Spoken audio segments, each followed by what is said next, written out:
चौबे, आपका career educator, the managing director of jewellery CAD point. तो दोस्तों, जैसे कि मेरे बहुत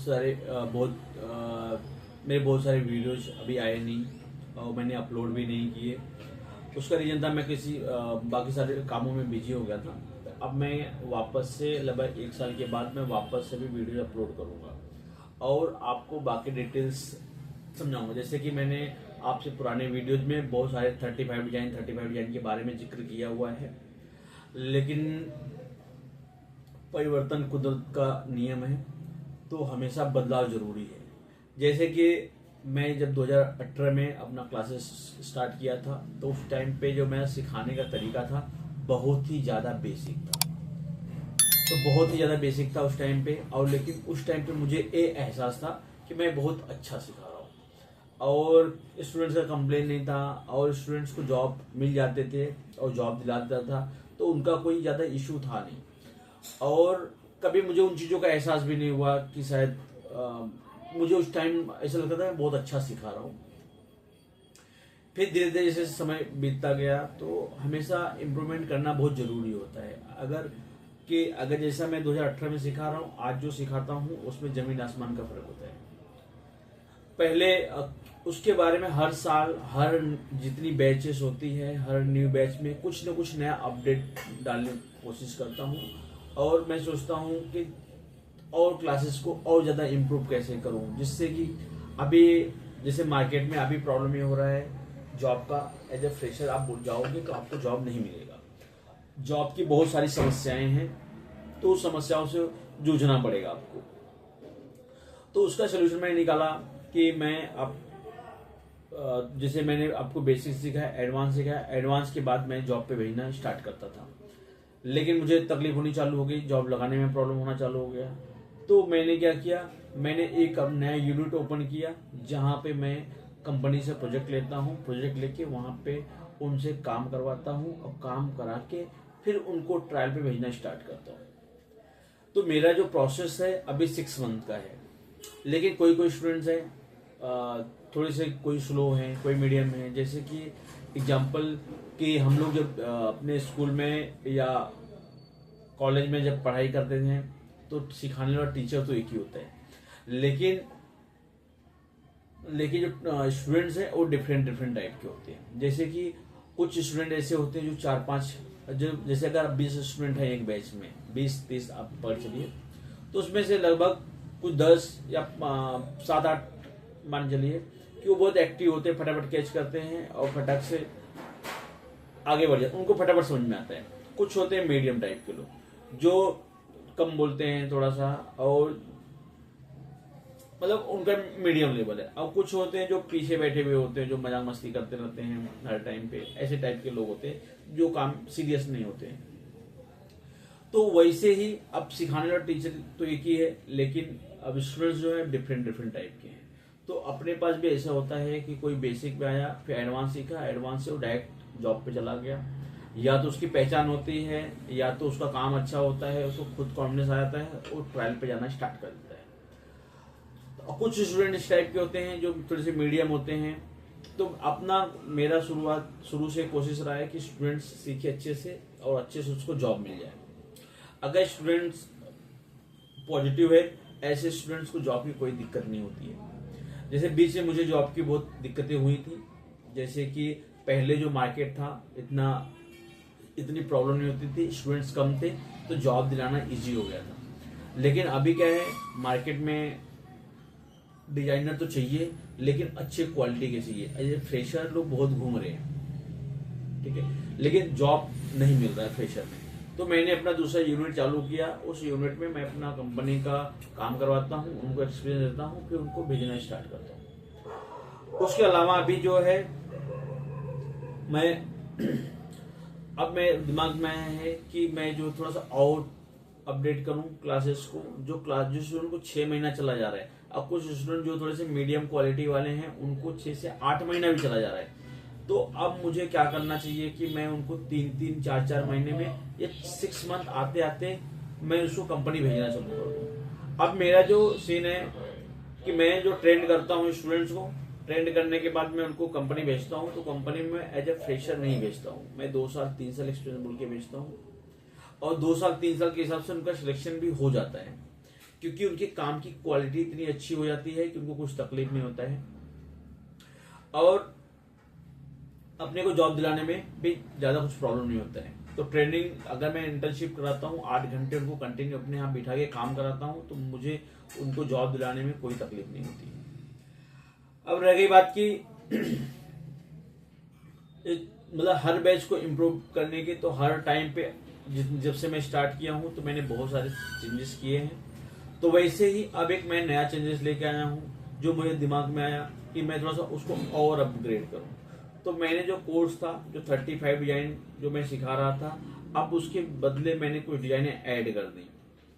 अब उन डिजाइनों के बारे में सिखाऊंगा। उसके अलावा एडवांस लेवल जो है उसके बारे में मैं आपको डिटेल में एक्सप्लेन करूंगा। जैसे एग्जांपल अगर आप देखेंगे तो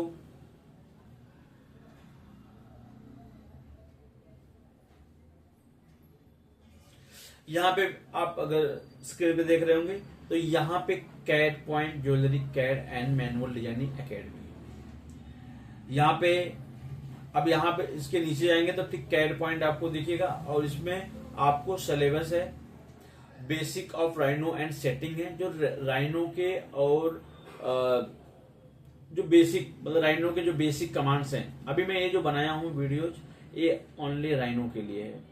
मैट्रिक्स के वीडियो थोड़े दिन बाद अपलोड करूंगा। मैट्रिक्स की, मैट्रिक्स चाहे 9 हो, चाहे मैट्रिक्स गोल्ड हो, और चाहे अभी डिजाइन गोल्ड हो, तो मैं उसके बारे में डिटेल में एक्सप्लेन करूंगा। उसके अलावा मैंने यहाँ पर अपना बेसिक, अब उसमें डायमेंशन, कमांड, शॉर्टकट की। अभी कंपनियों में जो है शॉर्टकट की का डिमांड बहुत ज्यादा है। जैसे कि अगर आप कंपनी में जाते हो तो आपको सबसे पहले देखते हैं कि आपका काम करने का तरीका कैसा है, आपकी स्पीड कैसी है। बाकी क्लासेस में क्या होता है, क्या हो रहा है, या जितना मैं नोटिस कर पा रहा हूँ कि स्टूडेंट जो है उनकी स्पीड बहुत स्लो होती है, क्योंकि उनको शॉर्टकट की के बारे में नहीं सिखाया जाता है। मैंने कोशिश किया है कि मेरा अगर 3 महीने स्टूडेंट्स को मैंने ट्रेन कर दिया, कीबोर्ड पे देखना नहीं चाहिए, मतलब उसका जो निगाह है वो सीधा डिस्प्ले के ऊपर हो, कीबोर्ड के ऊपर ध्यान ना दे। जिससे फायदा क्या होगा कि अगर ट्रायल पे जाएगा तो उसकी स्पीड बढ़ जाएगी, और सामने वाला जो एचओडी है या जो उसका इंटरव्यू ले रहा है, जिसने उसको डिजाइन बनाने के लिए दिया है, वो उसको ये एहसास ना हो पाए कि अभी जो स्टूडेंट्स है या जो डिजाइनर है अभी वो फ्रेशर है या 1 साल 1.5 साल एक्सपीरियंस वाला है। तो उसको हम लोग इस तरीके से स्टार्टिंग से ही ऐसा ट्रेन कर रहे हैं कि उनको तकलीफ नहीं हो। जैसे अगर मेरे पुराने स्टूडेंट हैं जो वीडियो जो 17-18 में सीखे हुए रहेंगे, अगर मैं उनको, अगर आपका तरीका अगर वो देखते रहेंगे मेरे वीडियोस, तो उनको एहसास होता रहेगा, या मुझे भी, मैं भी ऐसा सोचता हूँ, तो मुझे लगता है कि शायद मैंने उन लोगों को बहुत ही बेसिक सिखाया। ठीक है, लेकिन अभी हम उस दौर पे पहुंच चुके हैं कि जहां पे मैं कैड का एक लेवल अप कर दिया है, और आगे भी करते रहूं। जैसे जैसे दिमाग में आता है वैसे वैसे बदलाव करते जाता हूं, और हर टाइम पे कुछ ना कुछ नया रिसर्च करते रहता हूं। जैसे मैं अभी राइनो, अभी जैसे जो मेरे डिजाइनर हैं, मेरे डिजाइनर को मैं अभी राइनो मैट्रिक्स के साथ साथ उनको मैनुअल स्केचिंग भी सिखाऊंगा, क्योंकि अब जो है मेरा थॉट ऐसा है कि मैंने जो कैड में अचीव करना था वो मुझे ऐसा लग रहा है कि मैंने अचीव कर लिया है। क्योंकि अभी कैड में मुझे ज्यादा कुछ प्रॉब्लम नहीं हो रही, ना तो जॉब लगाने में हो रही, ना तो सिखाने में हो रही, ना तो अब जो है कैड से एक स्टेप अप आ जाऊं। अब थोड़ा सा अच्छे डिजाइनर, जो क्वालिटी वाले डिजाइनर हैं, ऐसे डिजाइनर मैं मार्केट में लेकर आऊं, जिससे क्या हो कि एक कैड पॉइंट की एक अलग पहचान बने, कैड पॉइंट का नाम हो कि अगर कैड पॉइंट से कोई स्टूडेंट निकल के गया है तो उसको प्राउड फील होना चाहिए, उसको ये एहसास नहीं होना चाहिए कि नहीं अरे यार क्या सिखाया या क्या जो, तो उसको मैं कम टाइम में ज्यादा कुछ प्रोवाइड कर दूं। जैसे मेरा भी प्लानिंग है कि मैं उसको मैनुअल भी सिखाऊं, कैड भी सिखाऊं, साथ साथ उसको मैन्युफैक्चरिंग का भी नॉलेज दूं। और जैसे कि अगर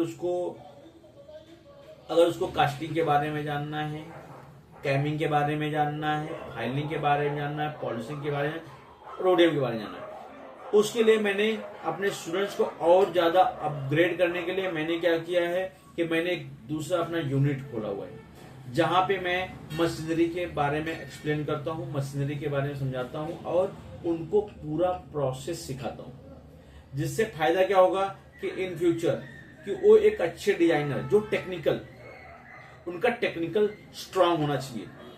मार्केट में ऐसे भी बहुत लोग हैं जैसे कि जो डिजाइन तो बनाते हैं, उनको 7 से 8 साल हो गए हैं, उनको काफी एक्सपीरियंस है, लेकिन प्रॉब्लम होता है कि उनको नेकलेस बनाना नहीं आता। मैं ऐसे बहुत सारे डिजाइनर से मिला हूँ। और कुछ हैं जो छिपाते हैं, अपने बारे में बताते नहीं हैं, और कंपनियों में उनको सीखने नहीं मिलता, या तो बहुत सारी ऐसी कंपनियां हैं जो हर एक कंपनी नेकलेस नहीं बनाती है, तो जिस कंपनी में काम करते हैं उसी टाइप से वो काम करते रहते हैं कंटिन्यू,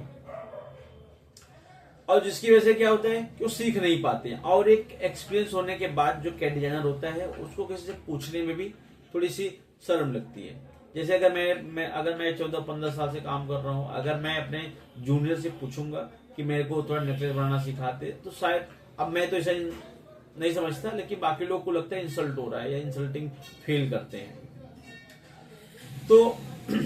तो मैं अब इस तरीके से अपना डिजाइन अभी सिखाने का तरीका अपनाया है कि मैं अब जो है एक अच्छे डिजाइनर कंपनी को प्रोवाइड करूं और डिजाइनर को टेक्निकल नॉलेज दूं, और डिजाइनर की सैलरी, जैसे कि अभी एज ए फ्रेशर सैलरी जाते हैं डिजाइनर, तो उनको 15,000, 20,000, 25,000 का रेंज मिलता है।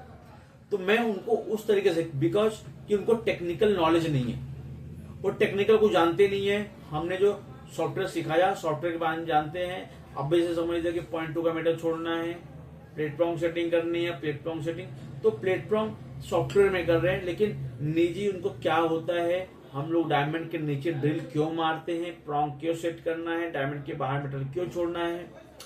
अब यहाँ पे भी जितना होता है मैं अपने मुंह से एक्सप्लेन कर देता हूँ कि डायमंड के बाहर 0.2 रखना पड़ता है, क्योंकि फाइलिंग होगा, पॉलिशिंग होगा, वगैरह वगैरह, मैं डिटेल एक्सप्लेन करता हूँ। लेकिन वो चीजें कहीं ना कहीं अगर 10 दिन 15 दिन जाती हैं तो स्टूडेंट्स के दिमाग में वो चीजें नहीं रहती हैं, तो वो रखता है इसलिए क्योंकि मैंने बोला है, लेकिन रीजन क्या है उसको नहीं पता। मैंने उसको लिंकिंग समझा दिए, टाना लिंकिंग, कड़ी लिंकिंग, पिन लिंकिंग, लेकिन लिंकिंग वर्क कैसे करता है उसको कुछ पता नहीं। वो एक इमेजिनेशन के भरोसे वो सॉफ्टवेयर पे काम करता है। तो अब जो मैंने तरीका अपनाया है कि उसको इमेजिनेशन के भरोसे न रहे, उसको मैं टेक्निकल दिखाऊं, सामने डिजाइन बना के दूं, और जिससे वो नेकलेस बनाए, ब्रेसलेट बनाए, और उसका टेक्निकल पार्ट स्ट्रांग हो, और वो मार्केट में एक अच्छा, जैसे अभी मार्केट में एक प्रॉब्लम ये भी है कि डिजाइनर जो है, जो कैड डिजाइनर है, उसको डिजाइन थॉट समझ में नहीं आता। जैसे मैनुअल वो मॉड्यूलेशन, कौन सा फ्लो कहाँ जाना चाहिए, कहाँ से, हालांकि कैड में पूरा फ्लो एक्सप्लेन किया जाता है, वो पूरा फ्लो उसको पता है, लेकिन जैसे ही अब उसको मार्केट रिसर्च के बारे में नहीं पता, मार्केट में डिजाइन कैसी चलती है, कैसी बनानी चाहिए, किस टाइप डिजाइन मार्केट में बिकेगी, लाइट वेट बनाना तो किस टाइप का बनाना है, तो इन सब चीजों के बारे में जानकारी नहीं होती है। तो ऐसे लोगों को थोड़ा सा हम लोग एज ए डिजाइनिंग पर्पज से उनको थोड़ा मैनुअल स्केचिंग के बारे में नॉलेज देंगे कि मैनुअल, थोड़े दिन मैनुअल, जैसे कि एक महीने मैनुअल सीखे, फिर कैड सीखे, फिर फाइलिंग, पॉलिशिंग, हर एक चीजें मैं उसको सिखाऊं, और कहीं पे जाए तो वो अपने काम में कॉन्फिडेंस रहे, और डिजाइन खुद बनाएगा और खुद अपने सामने बनते हुए देखेगा प्रोडक्शन में, तो उसको कहीं ना कहीं नॉलेज उसको बाकी का डिजाइनर के मुकाबले कई गुना ज्यादा हो जाएगा। तो अब मैंने अभी जो स्टार्ट किया है कि अपना सिलेबस है, अब सिलेबस में यहाँ पे राइनो सॉफ्टवेयर इंटरफेस, तो जैसे स्टूडेंट्स को अभी ये नहीं पता होता है कौन से टूल, जैसे टूल बार है, यहाँ पे टूल बार्स को क्या बोलते हैं, अभी ग्राफिक एरिया क्या बोलते हैं, एक्सेस क्या होता है, ये सब बेसिक चीजें हैं जो स्टूडेंट मिस कर देता है। तो उसके बारे में मैंने यहाँ पे प्रॉपर मेंशन किया हुआ है।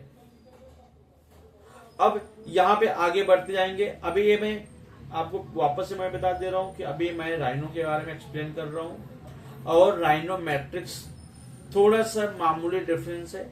अगर आपको अगर राइनो ढंग से आता है तो आपको मैट्रिक्स में कोई प्रॉब्लम नहीं होगा। उसके अलावा मैं शॉर्टकट की में काम इस तरीके से सिखाता हूँ कि चाहे राइनो में काम करे चाहे मैट्रिक्स में काम करे, उसको फर्क नहीं पड़ना चाहिए। और मैं अभी आगे चल के मैं मैट्रिक्स में भी, डिजाइन गोल्ड पे भी मैं डिटेल में आपको वीडियो बना के शेयर करूंगा।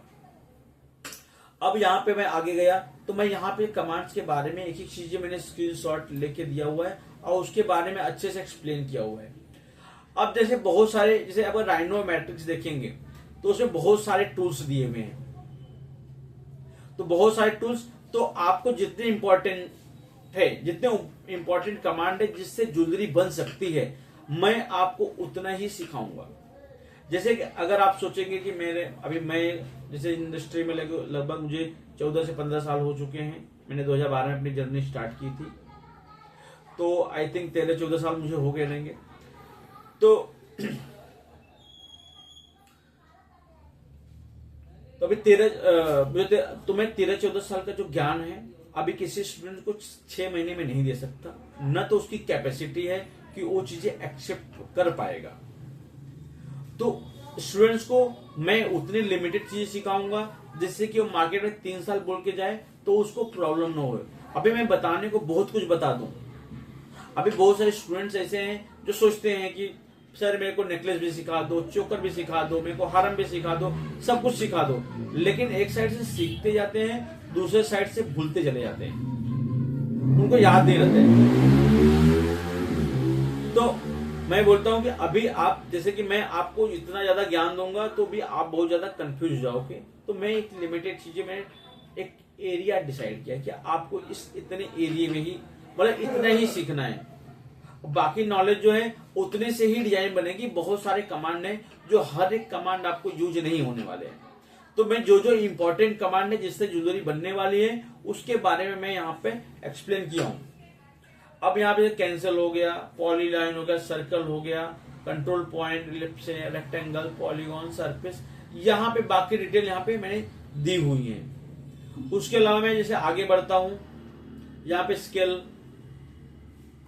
लाइन, इसके अंदर भी जैसे लाइंस के अंदर जाएंगे, पॉइंट लाइन के अंदर तो आपको ये सब ऑप्शन मिलेंगे, सर्कल के अंदर जाएंगे ये सब ऑप्शन मिलेंगे, यहाँ पे आर के अंदर जाएंगे ये सब ऑप्शन मिलेंगे। तो यहाँ पे मैंने सब डिटेल यहाँ पे बताई हुई है कि कौन सा कमांड किसके अंदर। जैसे लाइन कमांड है, लाइंस तो इसके अंदर है।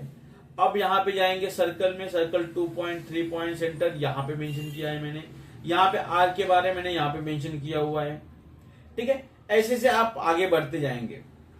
तो ये मेरा पूरा सिलेबस मैंने अभी बनाया हुआ है और इनमें और भी मैं बदलाव करने वाला हूँ। ठीक है, अभी मैं वीडियो डालूंगा, थोड़ा से आपकी सजेशन की जरूरत पड़ेगी मुझे, थोड़े से अगर मेरे से बेहतर आप समझ सकते हैं आपको कहाँ प्रॉब्लम हो रहा है। जितना मुझे समझ में आया है मैंने उतनी चीजें की हुई है। ठीक है, अब यहाँ मैं टूल्स के बारे में, ऑफसेट, सरफेस, पाइप, हर एक कमांड्स के बारे में यहाँ पे मैंने बताया। अब स्टूडेंट्स की सबसे बड़ी समस्या होती है फाइल सेव करने को लेके। अब स्टूडेंट जो नए होते हैं, अगर मैं उनको अपने यूनिट में बिठाता हूं उनको, तो उनकी प्रॉब्लम क्या होती है, वो जाते हैं फाइल जो सेव करते हैं अपने नाम से सेव कर देते हैं। जैसे राकेश 12, राकेश 35, विवेक 23, विवेक 8, 9, 10, 11, कुछ ऐसा नंबरिंग करके डालते हैं, जो कि बहुत ही गलत तरीका है। ऐसे आपको फाइल सेव करने का एक तरीका नहीं होता है। फाइल सेव करने का तरीका होता है कि अगर आप जब जा रहे हैं यहाँ पर, आप डिस्प्ले पे, जैसे मैं अपना डिस्प्ले ओपन करता हूं, मैं अपने डेस्कटॉप पे, चाहे तो मैं मेरे ड्राइव में, मेरा ड्राइव है। अब यहाँ पे ड्राइव में मुझे सबसे पहला काम होता है यहाँ पे फोल्डर बनाना। मैं न्यू कर लिया, फोल्डर कर लिया मैंने यहाँ पर। अब फोल्डर सबसे पहले आपको अपना नाम, जैसे मेरा नाम है आकाश, तो मैंने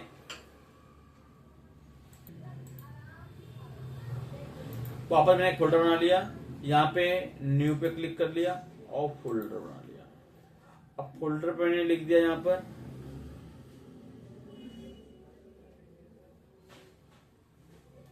आकाश। अब उसके बाद मैंने क्लिक कर लिया। अब यहां पर वापस मैं न्यू फोल्डर ले लिया। अब यहाँ पे मैं कौन से ईयर में काम कर रहा हूँ, तो मैं 2026 में काम कर रहा हूँ। उसके बाद मैंने वापस फोल्डर बना लिया। अब यहाँ पे आप कौन सा मतलब कौन से क्लाइंट के काम कर रहे हैं, जैसे अगर आपके पास टाइटन है, या तो हर कंपनी अपने अलग अलग क्लाइंट होते हैं, क्लाइंट का नाम होता है, जैसे टाइटन हो गया, मालाबार हो गया, तो टाइटन ले लिया मैंने इस तरीके से, वापस फोल्डर बनाऊंगा। अब मैंने इसको रख लिया कि जैसे कि कंपनी, इस कंपनी मेरा जो डिजाइन का नंबरिंग होता है, जैसे टाइटन का है तो TNT टाइटन,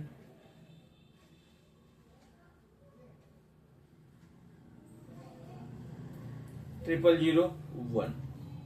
अब रिंग है तो RG, इस तरीके से कोड सेव करेंगे। अब इसके अंदर ही आपको सेव करना होता है rhino file, STL file, JPG, सब कुछ एक ही फोल्डर के अंदर होना चाहिए। आप कहीं STL कहीं अलग रख दिए, JPG कहीं अलग रख दिए, तो स्टार्टिंग में स्टूडेंट्स को प्रॉब्लम होता है, तो वो प्रॉब्लम नहीं होना चाहिए। तो उसके बारे में मैंने डिटेल में एक्सप्लेन किया हुआ है। उसके अलावा यहां पर गया मैं, अभी यहां पे जैसे मैंने मेरा PDF ओपन किया, यहाँ पे फाइल सेव करने के बारे में, फाइल मेन्यू के बारे में, M1 M2 disable, grid, ortho, planar, gumball, record history, layer, ये सब चीजें के बारे में मैं आपको डिटेल में एक्सप्लेन करूंगा, आपको बाकी समझाऊंगा। यहाँ पे से डिस्प्ले व्यू हो गया, ड्राइंग हो गया, एनोटेशंस क्या होता है, टेक्स्ट कमांड क्या है, टॉप व्यू से इमेज कैसे बनाएंगे आप, 3D व्यू से कैसे बनाएंगे। अब यहाँ पे मेटल बनाने के अलग अलग तरीके होते हैं, जैसे टॉप व्यू से खाली अगर आपको एक ही व्यू मिल गया, तो कंपनी में जाओगे तो कहीं कहीं पे आपको एक ही व्यू मिलता है, खाली टॉप व्यू, तो आपको कैसे समझ में आएगा कौन सा स्टेप ऊपर है, कौन सा स्टेप नीचे है, फ्लो कैसा होना चाहिए, इसका मॉड्यूलेशन कैसे होना चाहिए। तो यहाँ पे मैंने टॉप व्यू का पहले मेटल बनाने सिखाता हूँ, खाली एक ही व्यू से, खाली एक ही व्यू दिया हुआ है, एक ही व्यू से मेटल आप कैसे बनाएंगे। उसके अलावा 3D व्यू से रिंग बनाना। अब यहाँ पे टॉप व्यू, यहाँ पे थोड़ी स्पेलिंग मिस्टेक है, 3D व्यू रिंग है आई थिंक यहाँ पे। टॉप व्यू से पेंडेंट बनाना, टॉप व्यू से इयरिंग बनाना, 3D व्यू से इयरिंग बनाना। तो 3D व्यू जैसे आप कंपनी में जाएंगे तो आपको क्या करेंगे, डायरेक्ट आपको इस तरीके से आपको रिंग दे देंगे। कहीं किसी किसी कंपनी में जाओगे तो जैसे एंटिक लोग मिलते हैं हर जगह पे, वो आपको रिंग दे देंगे और आपको कैलिबर दे देंगे और बोलेंगे माप के बनाओ, ठीक है। तो वहां पे आपको कैसा है, माप के बनाना पड़ेगा। तो उसके बारे में मैं डिटेल में एक्सप्लेन करता हूं। उसके अलावा यहाँ पे प्रोजेक्ट कमांड है, सेक्शन है, जैसे कि अभी एक ही डिजाइन, जैसे कि अगर रिंग बना रहे हो तो अगर आप प्रोजेक्ट करके कैसे बनाओगे वो एक्सप्लेन करूंगा, सेक्शन में कैसे बनाओगे वो भी बताऊंगा, को नेटवर्क कर्व में कैसे बनाओगे वो बताऊंगा, और फ्लो अलोंग कर्व में कैसे बनाओगे, ठीक है। और उसके अलावा क्लॉ प्रॉन्ग क्या होता है, टाइगर प्रॉन्ग क्या होता है, मॉड्यूलेशन क्या होता है, ट्विस्ट वाले डिजाइन मैंने इतने इजी तरीके से बताता हूं मैं स्टूडेंट्स को, कि जो मतलब ट्विस्ट मैंने एकदम इजी कर दिया है और उसको बाकी काफी डिटेल में एक्सप्लेन करता हूं।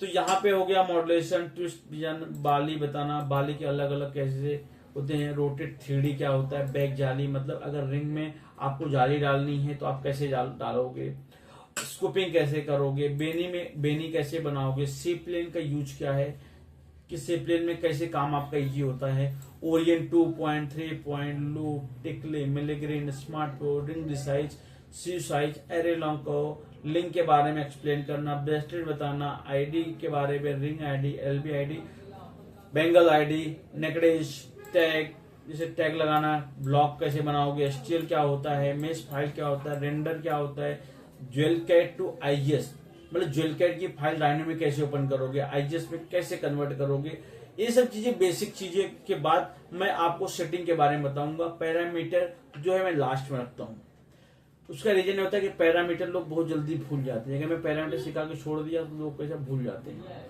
तो पैरामीटर जैसे प्लेटफॉर्म सेटिंग हो गया, पावे सेटिंग हो गया, बेजल सेटिंग हो गया, चैनल सेटिंग हो गया, फ्लैश सेटिंग, ये सब सेटिंग के बारे में बताता हूँ। उसके अलावा अगर आप अब ये सब चीजें आपकी मैट्रिक्स की पार्ट है, आपको मैट्रिक्स में बताया जाएगा। उसके अलावा प्लेटफॉर्म जो इन राइनो है, अगर राइनो में कैसे टाइम बिठाओगे, आप फाइनल जेपीजी कैसे बनाओगे, diamond weight, gold weight, layout, setting, fancy design, तो ये सब चीज इतनी डिटेल में आपको एक्सप्लेन करूंगा। अगर इतने डिटेल में अगर आप सीख गए तो आपको कोई तकलीफ नहीं होने वाली। अगर आप 3 साल भी बोल के जाएंगे कंपनी में तो आपको कोई दिक्कत नहीं होने वाली है। अब यहाँ पे जैसे मैं आगे बढ़ता हूं तो यहाँ पे सिलेबस के आगे बढ़ा तो यहाँ पे ने पैरामीटर के बारे में बताया है कि आप जो है यहाँ पे है डायमंड की साइज, कि आप डायमंड साइज क्या लेना है, 0.8, 0.9, डायमीटर क्या होना चाहिए। जैसे कि यहाँ पे डायमीटर दिया हुआ है तो इसके लिए प्रॉन्ग का डायमीटर है, यहाँ 0.8 डायमंड के लिए प्रॉन्ग की साइज क्या यूज करनी है, 0.35, प्रॉन्ग की हाइट क्या यूज करनी है, 0.6।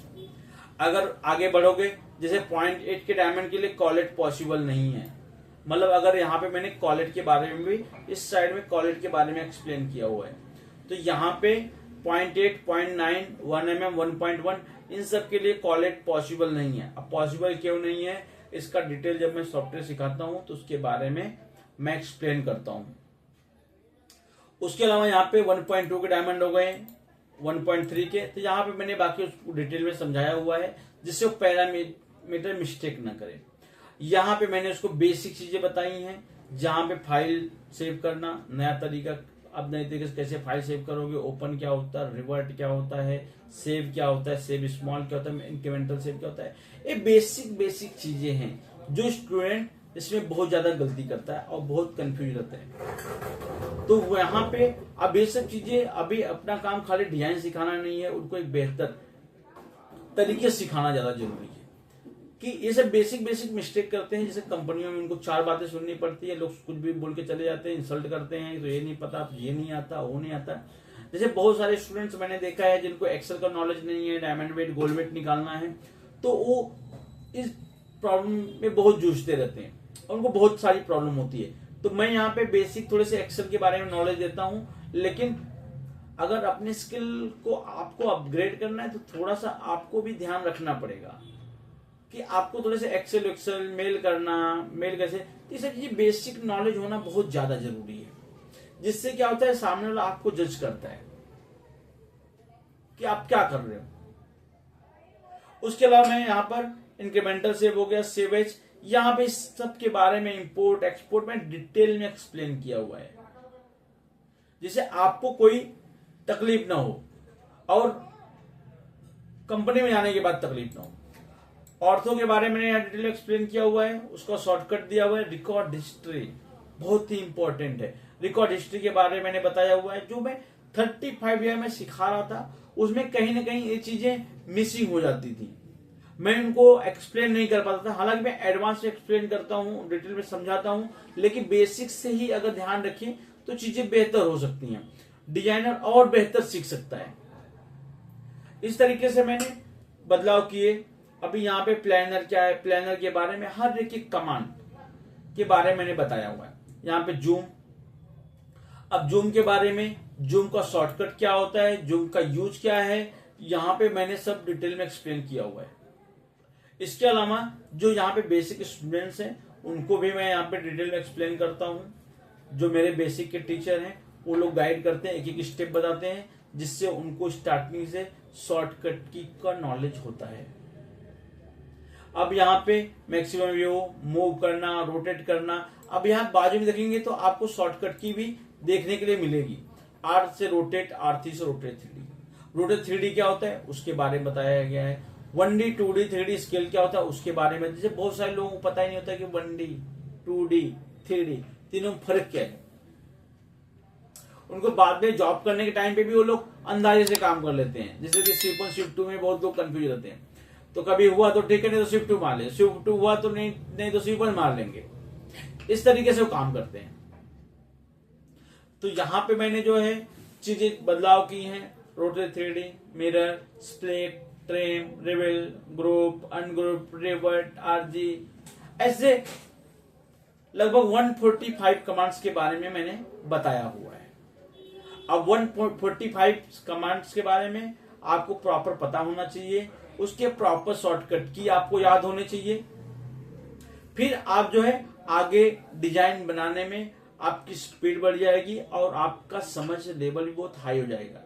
जैसे कि क्या होता है, जब बेसिक में हम लोग सिखाते हैं वहां पे प्रॉब्लम क्या फेस करते हैं कि हम लोग स्टेप बाय स्टेप सिखाते जाते हैं, लेकिन स्टूडेंट उस टाइम पे याद करता है कि इसके बाद सर ने ये किया, उसके बाद ये किया, उसके बाद ये किया, उसके बाद ये किया, उसके दिमाग में वो चीजें आती हैं। तो अब क्या है, यहां से मैं पहले कमांड्स के बारे में बता दे रहा हूं, डिटेल में एक्सप्लेन कर रहा हूं, जो खुद से दिमाग लगाए कि क्यों कर रहे हैं। इसके अलावा सर ये भी हो सकता है, ये दूसरा, अब जैसे मैंने अपग्रेड किया है तब से क्या है कि स्टूडेंट के मन में क्वेश्चन आता है, सर अगर मैंने एक्सट्रूड से मेटल बनाया तो मैं ऑक्साइड से बना सकता था। तो खुद सामने से क्वेश्चन करता है। पहले क्या होता था, ये चीजें नहीं थी, पहले वो याद करता था, याद करते इसके बाद सर ने किया, एक किया, एक किया, उसमें अभी एक स्टेप आगे पीछे हो गया तो कंफ्यूज हो जाता है। ठीक है, तो यहां पे इस तरीके से मैं यहां पर दिया हूं एक्सटेंड सरफेस, फ्लो एलॉन्ग को, फ्लो एक्सटेंड को, insert no solid, boolean, fillet, fillet edge, chamfer, volume. यहाँ पे बाकी डिटेल आप जैसे से मैं नीचे जाऊंगा यहाँ पे आपको डिटेल दिखते जाएंगे। मैं हर एक कमांड्स के बारे में बताया हूं। यहाँ पे जाएंगे आगे, इस तरीके से दिख रहा है आपको हर एक चीजें, आपसे कुछ भी चीजें छूटेंगी नहीं। मेटल लेंथ, यहाँ पे मैंने ये सब चीजों को, अब मैंने यहाँ पे सब शॉर्टकट की के बारे में बता दिया। उसके बाद यहाँ पे शॉर्टकट की का लिस्ट क्या होता है, जब 1D शॉर्टकट की स्केल 1D का क्या होगा 1D, स्केल 2D क्या 2D, स्केल 3D का 3D, ए से क्या होगा डायमेंड अलाइंड, ठीक है, डायमेंशन अलाइंड। फिर वैसे एसी से क्या होगा एरिया सेंट्रॉइड, ए आर से क्या आर्क। तो यहाँ पे मैं उनको पूरा कमांड्स याद करवा देता हूँ। अगर आप भी ऑनलाइन सीख रहे हैं तो आपको इस सब चीजों की बहुत ज्यादा जरूरत है। ठीक है, अगर आप इस तरीके से सीखेंगे, आप किसी भी क्लास में सीख रहे हैं, जरूरी नहीं कि आप मेरे क्लास में सीखे, आप किसी भी क्लास में सीखे, कहीं से सीखे। अगर ज्यादातर मेरे वीडियोज में देखता हूं, मैं हाउस वाइफ देखती हैं जो कभी मैसेज करती हैं या कांटेक्ट करने की कोशिश करती हैं। ठीक है, तो वो लोग भी घर बैठे बैठे अगर ये चीजों का ध्यान देंगे तो उनको कोई तकलीफ नहीं होगी, मतलब वो कैड इजीली सीख जाएंगे। अब यहाँ पे मैंने इस तरीके से कमांड्स का लिस्ट दिया हुआ है। अब इसमें अगर आप लोगों को लगता है, जैसे कि यहाँ पे सिलेबस है मेरा बेसिक का, यहाँ पे मैंने इस तरीके से डाला हुआ है कि पहले दिन आप क्या करोगे, कमांड्स का नॉलेज होगा, शॉर्टकट की याद हो गया तो आप क्या करोगे, पहले आपको ड्रॉ करने सिखाया जाएगा, फिर बेसिक 4 व्यू का रिंग देते हैं। ठीक है, आप इस तरह रिंग बनाओ, फिर ईयरिंग बनाओ, फिर यहाँ पर थोड़े से जेंट्स रिंग, फिर तनमनिया, फिर यहाँ पे रिंग बाली, ये बेसिक छोटी छोटी चीजें, जो बेसिक के चार्ट है, जो बेसिक में सब चीजें आपको सिखाई जाएंगी। बाकी एडवांस का जो लेवल है वो बहुत ही अलग लेवल पे है। तो यहाँ पे अगर आप लोगों में किसी को भी ऐसा लगता है कि मेरे को, जैसे कि सर अगर आप जैसे कि टूल्स के ऊपर आप एक वीडियो बना दो, तो अगर आपको कमेंट आता है तो मैं वो चीजें और डिटेल में एक्सप्लेन करूंगा। जैसे कि अगर आप मुझे बोलेंगे सर, जैसे भी बहुत सारे लोग हैं जिनको पता है यहाँ पर कि जैसे इंपोर्ट में, जैसे लेंथ से क्या होता है, डिस्टेंस कैसे निकालते हैं, डायमीटर अलाइनमेंट क्या होता है, कमांड के नोटेशन के बारे में, रेक्टेंगल आर के बारे में, हर एक कमांड्स के बारे में मैं एक कमांड्स के बारे में मैं वीडियोज बना के अपलोड करूंगा। अगर आपको लगता है कि बनाना चाहिए तो आप कमेंट्स करें, लाइक सब्सक्राइब जरूर कीजिए और कमेंट्स भी करते रहिए।